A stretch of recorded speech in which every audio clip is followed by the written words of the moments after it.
Today we talk about an issue that is easily overlooked: why traditional culture is always said to be metaphysics. You may feel that this topic is a bit far away from you. But I want to put it back into everyday life first. For example, when talking about an action, it does not mean to make people lie down, but to remind you to see the rules clearly and not to use force randomly. When talking about self-cultivation, it does not mean to maintain posture, but to correct yourself in turn. Herein lies the real trouble: traditional culture is often mystified and simply denied. As a result, truly useful ways of thinking are obscured, and ordinary people either dare not touch them, or are taken away by various exaggerations as soon as they touch them. So today I don't want to talk about it, nor do I want to talk about it as a universal method. I just want you to take away a small sequence that you can use immediately. The most helpful way to talk about traditional culture is to translate the concepts into methods that can be understood, judged, and used today.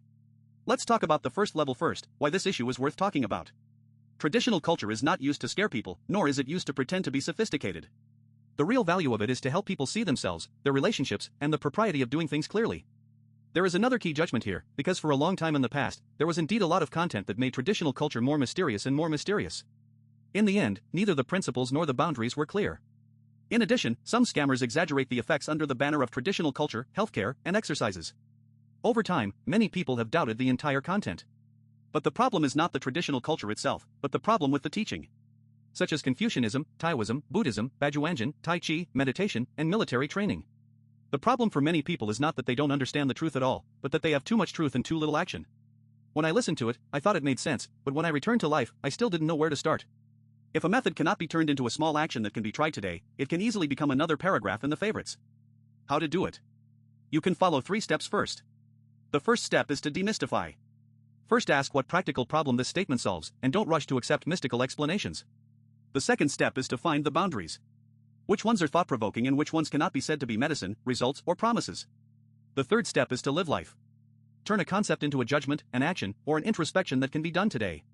These 3 steps don't seem complicated, but they have one thing in common: establish the sequence first. Many people want intense changes as soon as they start, and want to see results immediately. As a result, they move more and more fiercely, and they feel more and more anxious. Real and stable changes often come not from sudden changes, but from your ability to repeat a little bit every day. There is another contrast here: the more powerful a method sounds, the more you need to ask whether it can be applied to ordinary people's lives. Can you do it during your break from work? Can it be done before going to bed? Can you do it while reading a page of a book, reading a piece of information, or sorting out your thoughts?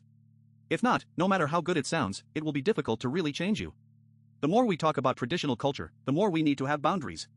Admit what you don't understand clearly, and don't overwhelm others with momentum, identity, and mystery. So you don't need to remember a lot of words about this. You only need to remember one action: find a minimal scene today and try it in the same order as before. Don't pursue perfection, just look at one feedback. After finishing, do you have